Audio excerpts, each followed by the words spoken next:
روزی روزگاری در سرزمینی که افسانه و خون در هم تنیده بود، مردی برخاست که سرنوشت ایران را به تاریکی کشاند.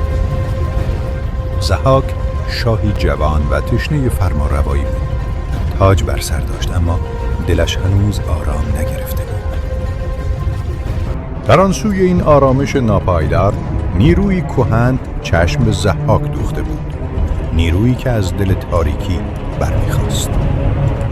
اهریمن با سخن جاودانگی خرد ضحاک را به خواب برد و ضحاک گوش از خرد فرو بست، دست به خون پدر آلوده کرد و نخستین گام را در راه تاریکی برداشت. پس از آن اهریمن دست بر شانه های ضحاک کشید، سرمای آن لمس تا عمق جان شاه دوید و از دل آن نفرین کهن ماران اهریمنی سر برآوردند. خبر نفرین چون سایه شوم بر شهر افتاد، مردم گریختند و کوچه ها به سکوتی هراسانگیز سپرده شد. ضحاک خون مردم را خوراک ماران کرد. فریادها در تاریکی گم شد و کاوه خاموش به این ستم نگریست. خشم کاوه آهن را به فریاد آورد.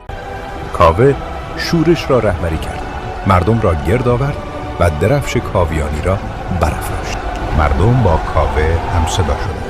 فریدون بر فراز کوه ایستاد، سلاح در دست، نگاهش به ضحاک دوخته بود. سرنوشت سرزمین در لحظه‌ای تعیین کننده رقم می‌خورد. ضحاک با نعره‌ای که زمین را لرزاند تاریکی را فریاد زد و فریدون با اسلحه خود در دست به سوی ضحاک حمله برد. نبردی که سرنوشت جهان را رقم می‌زد آغاز شد. ضحاک مغرور پس از نبردی خونین زمینگیر شد و در دل کوه دماوند به بند کشیده شد تا همیشه اسطوره‌ای از تاریکی بماند. سلام، چطورین؟ امیدوارم خوشتون اومده باشه. اولین باری بود که همچین چیزی می ساختم و واقعا خیلی ساختنش سخت بود. همین 2 دقیقه 3-4 روز از من زمان برد.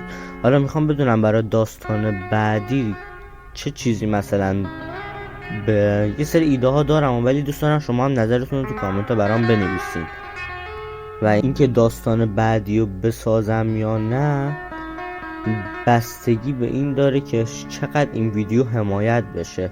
اینکه شما مثلا چقدر لایک کنید، چقدر ویو بخوره، چقدر کامنت بذارین، کار خاصی هم نیاز نیست کنید. مثلا فقط ویدیو رو لایک کنید، کانالمو سابسکرایب کنید، کار خاصی نیاز نیست انجام بدین، اینجوری که ببینم ارزش داره این همه دوباره وقت بذارم ویدیو بسازم یا نه. دمتون گرم، خدا نگهدار.